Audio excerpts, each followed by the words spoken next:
Hey everybody, welcome to my channel. My name is Yo-sha and I'm your go-to girl for all things real.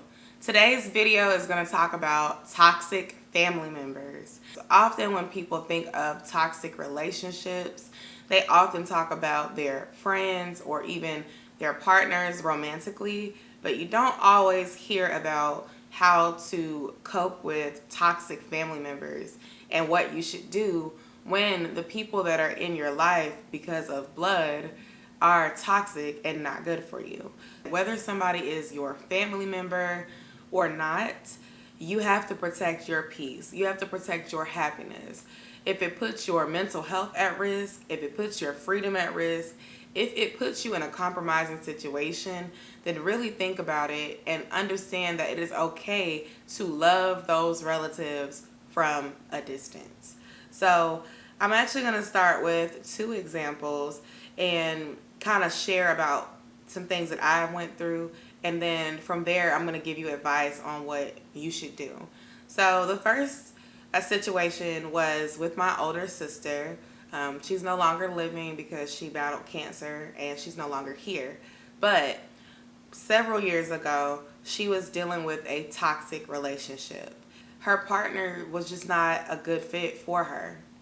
There was a point when I was pregnant with my son where she asked me to come and get her from the house that she was sharing with her significant other. I went there to pick her up. She had all these bags packed. She had this TV, this flat screen TV that she wanted taken home, and my dad even came to help. We dropped my sister off at a friend's house where the significant other did not know where to find her, and 24 hours later, my sister actually went back to the abusive partner.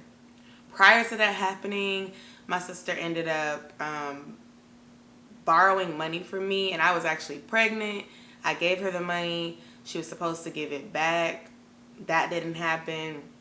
And it seemed like she kept getting herself in these mixed up situations because of her decisions, but also this toxic partner. So at that time in my life, after she decided to go back, I decided that I had to distance myself from my sister in that moment. I loved my sister. I wanted to always be there for her. But at that point in my life, I was carrying my own child. And I was already dealing with a lot in my own life because of the stuff that my son's father was putting me through. So I had to protect my peace and say, you know what? I love you. I'm praying for you, but I cannot involve myself in your situation because you are allowing this behavior. You are allowing this person to abuse you, manipulate you, and when you try to get away, you're not ready yet.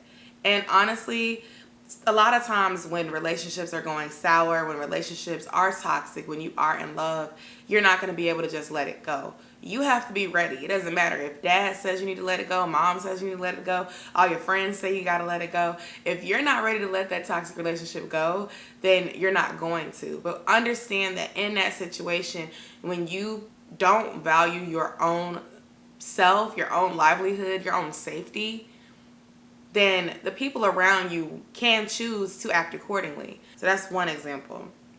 There was another example where I had a relative come to my home, and this was recent, and she's dealing with some mental health issues, and she had an episode at my home. And I'd never seen anything like that, and it's crazy to say, but I just could not allow that opportunity to happen again. And it's not that I don't love that relative. It's not that I don't wish that things get better for her. But I have stuff to lose. Sometimes family can be jealous of you.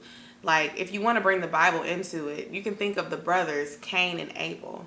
And you can think of how one brother killed another out of jealousy. Well, guess what, guys? The same thing can exist in today's world. It's very apparent. It's very apparent. Family can be jealous of you. Family can be right there on the sidelines seeing all the progress that you've made.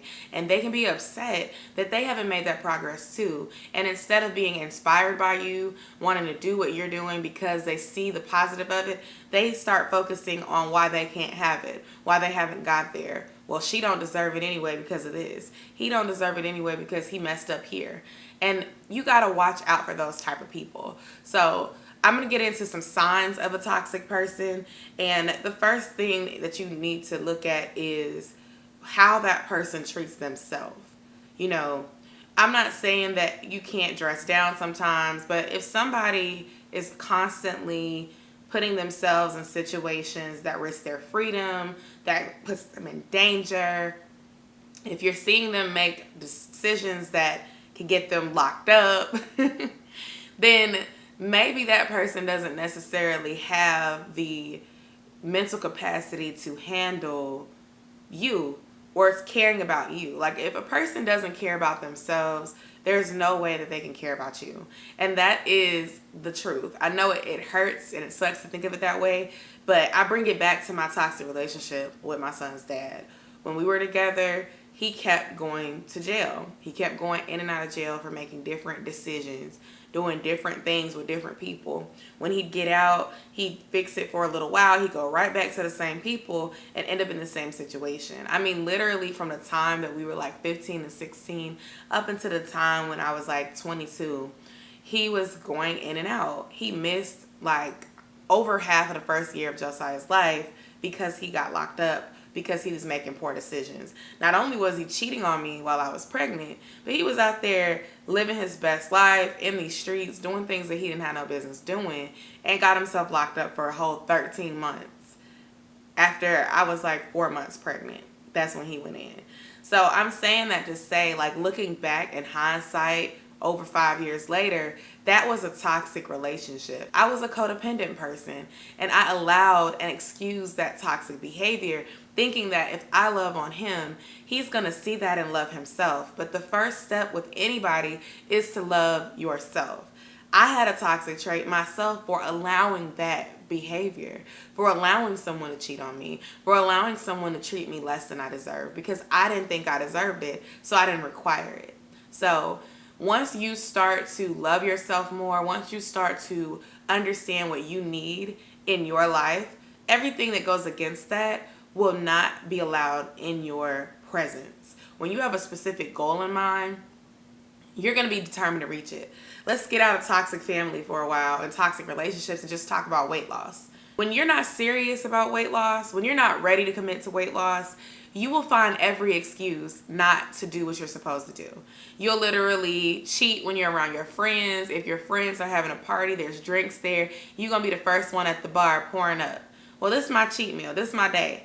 But when you get your mind set like, hey, I got to lose X amount of pounds. I'm trying to lose X amount of inches. I'm trying to fit into my dress that I purchased. I'm trying to fit into a size X jeans for whatever reason. Nothing that anybody tempts you with is going to allow you to go off of your track.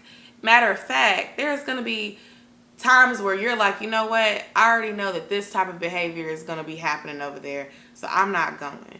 When I won my diet challenge back before everything shut down, I said no left and right. I didn't go places with certain people because I know that they're not on a diet, so they're not going to necessarily purposely sabotage my progress, but they're not going to encourage me not to do it. So it's like the same thing applies with toxic relatives.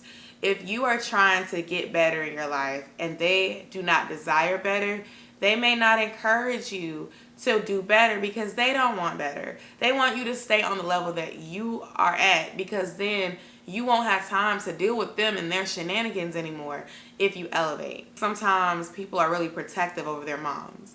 And if their mom is divorced or if their mom is single and they've been very involved with their adult kids, helping out with their kids, helping out with sending money, helping out with being very overly involved, sometimes the kids will not want the mom to have a significant other. And yes, it is out of protection because you might have seen your mom get hurt. You might have seen your mom go through things and you don't want her going through that again. But understand that your mom has had a whole life before she had you. And your mom has needs too. Your mom wants relationships too. And the thing is, sometimes deep down, the reason why the kids don't want moms to have a relationship is not only because you're worried about her getting hurt, but it's because you know if mom gets a new boyfriend, if mom has a new love interest, some of that time that she's giving me, it won't be available anymore because she'll have to pour that into her partner in order for her relationship to thrive. So it's out of selfishness. Some of it is just thinking about what's best for them. And honestly, everybody has their own best interest at heart unless they are not there mentally. They have some sort of self-esteem issue. They have some sort of mental issue that doesn't allow them to think of self. But it's like at the end of the day, if you don't think of yourself, no one else will. If you condition people to think that it's okay to treat you any kind of way, to take things from you and not give them back, to disrespect you, disrespect your home, disrespect your kids, disrespect your belongings, then that's the type of behavior that you're going to attract from those around you. And family is not exempt. I think that people get caught up in titles. People get caught up in, well, that's my sister, that's my cousin, that's my aunt, that's my brother, that's my dad, that's my mom. Guess what? That's great. They are your mom. They are your cousin. They are your brother. They are your relative. But if they are toxic, they are toxic. And if you got to cut them off, then that's what you have to do for your own sake. I've seen so many situations where a good person gets caught up in a bad situation trying to be there for somebody that didn't necessarily need to be in that person's presence in the first place. So the whole point of what I'm trying to say to you guys is you have to love yourself enough to know the signs of toxic behaviors and hold those people accountable. And if they are not going to make the changes, then you have to make the choice to not allow that person to ruin your life. So I hope you guys enjoyed this video. I would love to hear your thoughts in the comments down below. Thank you very much for watching the video, and I'll see y'all in my next one. Bye.